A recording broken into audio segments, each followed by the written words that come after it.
Dr. Huebner here, Natural Transplants. Wanted to talk to you about what to expect after the procedure and what you can do, what you can't do. So the minute that you leave the procedure, you won't be in any pain.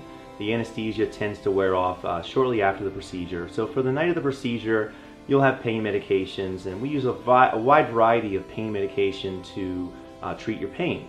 Some people are okay even with just Tylenol and Motrin. Other people will sometimes have a little more pain, and for the first night or two we'll take something more prescribed.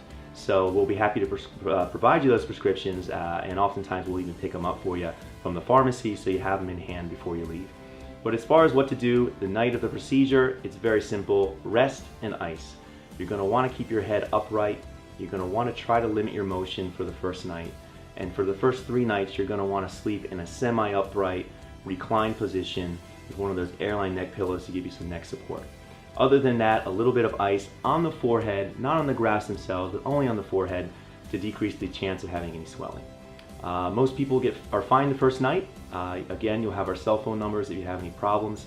It doesn't matter if it's 3 in the morning. I'll direct you to our sales guy. No, just kidding. You can call me anytime. 3 in the morning, I'm happy to take calls. So having one patient a day allows us to do that, and I feel very comfortable handing out my number to our patients.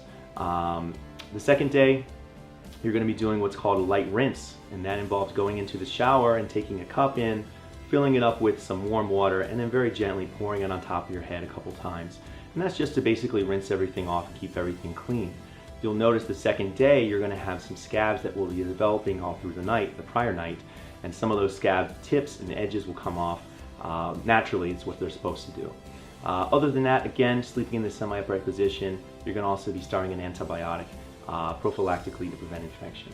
The third day is the day where we do a cleanse or a wash, and that involves going into the shower with some shampoo and a separate conditioner, and basically working up a lather on your head. So it's very simple. You're going to continue this shampoo and conditioner from then on. You want to get some soap on the back and hairline, on the suture line in the back.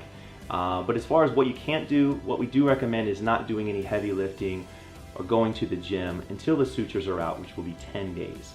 Certainly people can go back to work and sit at a desk and do some simple things around the house, even do some walking. But as far as vigorous exercise and cardio, we'd want you to avoid that for 10 days. The reason for that is because all of that puts tension on the suture line in the back. That's one of the secrets to having an undetectable scar in the back, is limiting your motion, reducing the tension on the suture line so you don't have an unsightly scar. So we recommend that to all our patients. Other than that, it's a very easy process. The hardest process of the whole thing is basically waiting 3 months on average for the hair to start growing in, and then it thickens up over the next several months. So it's a little bit of a process, but I guarantee you it's worth it. All of our patients come back and said, "I'm so glad I did it. I only regret that I didn't do it sooner."